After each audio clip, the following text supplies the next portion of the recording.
ಚುನಾವಣಾ ತಜ್ಞ ವಿಶ್ಲೇಷಕ ಎನಿಸಿದ್ದ ಪ್ರಶಾಂತ್ ಕಿಶೋರ್ ಅವರು ಜನ ಸುರಾಜ್ಯ ಪಕ್ಷ ಸ್ಥಾಪಿಸಿ ಬಿಹಾರ ಚುನಾವಣೆಯಲ್ಲಿ ಸ್ಪರ್ಧಿಸಿ ನೆಪೋಲಿಯನ್ಗೆ ವಾಟರ್ಲೂನಲ್ಲಿ ಆದ ಸ್ಥಿತಿಯನ್ನ ತಂದುಕೊಂಡಿದ್ದಾರೆ. ಪ್ರಶಾಂತ್ ಕಿಶೋರ್ ಅವರು ಕಳೆದ 2 ದಶಕಗಳಿಂದ ಚುನಾವಣಾ ವಿಶ್ಲೇಷಕ ಎಂದು ಹೆಸರು ಗಳಿಸಿದ್ರು. ಓಟ್ಚೋರಿ ಕಾಲದಲ್ಲಿ ಚುನಾವಣಾ ಫಲಿತಾಂಶ ಲೆಕ್ಕ ಹಾಕುವುದರಲ್ಲಿ ಫಲವಿಲ್ಲ ಎಂದು ತಮ್ಮದೇ ಆದ ಜನ ಸುರಾಜ್ಯ ಪಕ್ಷವನ್ನು ಸ್ಥಾಪಿಸಿ ಬಿಹಾರ ವಿಧಾನಸಭಾ ಚುನಾವಣೆಗೆ ಸಮಗ್ರವಾಗಿ ಸ್ಪರ್ಧಿಸಿದ್ರು. ಅವರ ಪಕ್ಷವು ಚುನಾವಣೆಯಲ್ಲಿ ಯಾವುದೇ ಗಟ್ಟಿ ನೆಲೆ ಕಂಡುಕೊಳ್ಳುವಲ್ಲಿ ಸೋತಿದೆ.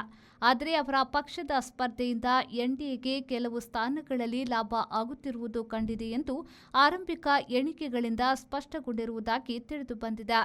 ಜನ ಸುರಾಜ್ಯ ಪಕ್ಷವು 243ರಲ್ಲಿ 138 ಕ್ಷೇತ್ರಗಳಲ್ಲಿ ಸ್ಪರ್ಧಿಗಳನ್ನು ಹೂಡಿತ್ತು. ಬಹುತೇಕರು ಠೇವಣಿ ಕಳೆದುಕೊಳ್ಳುವುದು ಖಚಿತ. ಜನ ಸುರಾಜ್ಯ ಪಕ್ಷವು 1 ಸ್ಥಾನ ಗೆಲ್ಲಬಹುದು ಎನ್ನಲಾಗಿದೆ. ಅದು ಅಸ್ಪಷ್ಟ. ತಜ್ಞ ವಿಶ್ಲೇಷಕರ ಪ್ರಕಾರ ಜನ ಸುರಾಜ್ಯ ಪಕ್ಷವು ಕಾಂಗ್ರೆಸ್ನ 10% ಮತ ತನ್ನ ಬುಟ್ಟಿಗೆ ಹಾಕಿಕೊಳ್ಳುತ್ತದೆ ಎಂದು ಹೇಳಲಾಗಿತ್ತು. ಅದು ಸತ್ಯ ಆಗುವ ಸ್ಥಿತಿ ಇದೆ. ಮಧ್ಯಾಹ್ನದವರೆಗೆ ಎನ್ಡಿಎ 46% ಮತ್ತು ಮಹಾಗಠಬಂಧನ್ 39% ಮತಗಳನ್ನು ಪಡೆದಿದ್ದವು. ಎನ್ಡಿಎ ಮುಂದಿತ್ತು. 35 ವರ್ಷಗಳ ಬಳಿಕ ಆರ್ಜೆಡಿಯು ವಿಧಾನಸಭೆಯಲ್ಲಿ ಅತಿದೊಡ್ಡ ಪಕ್ಷ ಎನ್ನುವ ಸ್ಥಿತಿ ಕಳೆದುಕೊಳ್ಳುತ್ತಿದೆ ಎನ್ನುವುದು ಈಗ ಇರುವ $1,000 ಪ್ರಶ್ನೆಯಾಗಿದೆ.